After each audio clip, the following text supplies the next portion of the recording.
First of all, let's dissect, because I know you know your basketball, okay? Okay? Let's define home run in the place, in the, the situation involving Ben Simmons. Defensively, all world. He was my defensive player of the year last year. He got my vote. Lethal. Yeah. Offensively, that's a different matter. Now, I understand he's 6'10", athletic, nasty ball handling skills, high basketball IQ.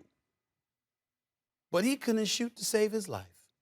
And on top of all of that, when you combine that with the fact that we've now learned he gets a bit petrified in certain moments, that further dilutes his offensive prowess.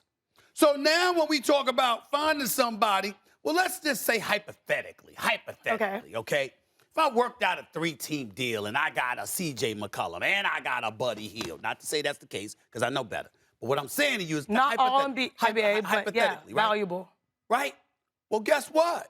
Between the both of those brothers, I'm significantly better offensively, and I make up for what I lack defensively because them brothers can put up buckets. So this mentality that I got to get an all-world, all-star player if I'm Daryl Morey, I think is a bit misguided. I think he's just trying to raise the value by saying he needs but he made a mistake. He should have did it over the summer and then made sure you made a move. And by the way, the $19 million that you talk about, that's why I brought that up. Mm-hmm. Ben Simmons is not thoroughly convinced, and this team is not thoroughly convinced. They lost that money. They're fighting to get that money. So he didn't take the L. You see what I'm saying? His whole point is I'm fighting for it. So you got the nerve. Think about this for a second. Think about this. Fight for money while you're not playing. Yes. On purpose.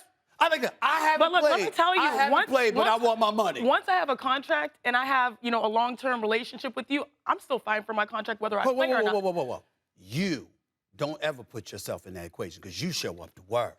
See, the point that I'm trying to make is you are going to have that attitude. I'm going to have that attitude. You going to have that attitude. Her sprinting to work the other day, sprinting on the air and all of this other stuff. You going to have that attitude. You know why? Because we show up to work. Yeah, I go to work and then to practice. When I went off on Kyrie, he talked about no damn vaccine. I said, yo, man, you got to show up to work. Showstopper, box office, people walking through the turnstiles. They standing in tunnels and you ain't there. Look, that's a problem. Good agenting and good representation means you fight for your money even if you're not available, right? So I feel like they're doing their due diligence. I'm not faulting the representation. Yeah, of course not. The representation is doing what they're supposed to do. Not many people can still be in this situation if you don't have that representation. We can debate how Rich Paul has elected to handle it, but at the end of the day, he's doing the right thing, fighting for his client.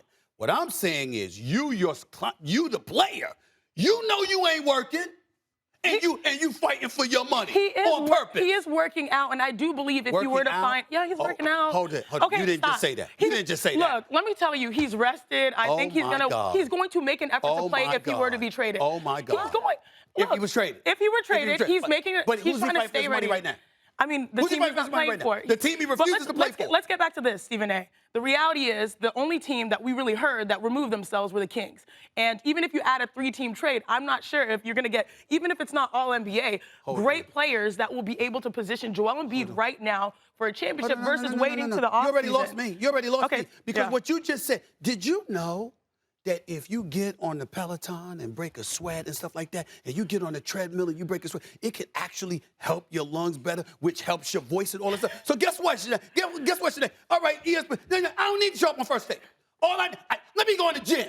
Let me work out. Let me get a break of sweat and get it going. So my voice is all right. If he were to be traded, if he were to be traded, he'd make an effort to play for the new team. He's not going to play for the team that you knew he closed the door on. So in other words, you're admitting, and I know you know this, you're admitting here on national TV that he wants to play. The second he got traded, he'd be ready to play, which means he ain't playing for the Sixers on purpose. Then what you fighting with them about your money for? You're fighting because that's what you're obligated through your contract, and you have this, but also, you have these extenuating circumstances where we don't know the real day-to-day as to why he's really out, per se. And you just been saying if he wants somewhere else, he'd be playing. I'm not going to dismiss the fact that you never know situationally why he's not playing. I agree with that. And they're trying to protect the athlete from themselves. Yeah, he's creating an environment. Yeah. All due respect, that is not what Chiney Ogwumike said. What she said was, if he got traded, he would play. So my point is, you're not playing for the Sixers on purpose, and you're saying he's got a contract. You got a contract to play. Maybe part of his issues that he's trying to work through are because this environment is not best for him right now. You know what I mean? And that's a reality that athletes have to face a lot. Hold on. So how was it good? He's not the norm. How was the environment? Because as a guy that worked in Philadelphia for 17 years, I would know about the Wells Fargo Center. Yeah. I lived there. I love Philly. Okay, I'm a fan of He's saying he'll be ready to go elsewhere, but in Philadelphia, we have to give him grace. Come on. Because You of the personal played situation. all of those years under those conditions. Thanks for watching ESPN on YouTube. For live streaming sports and premium content, subscribe to ESPN+.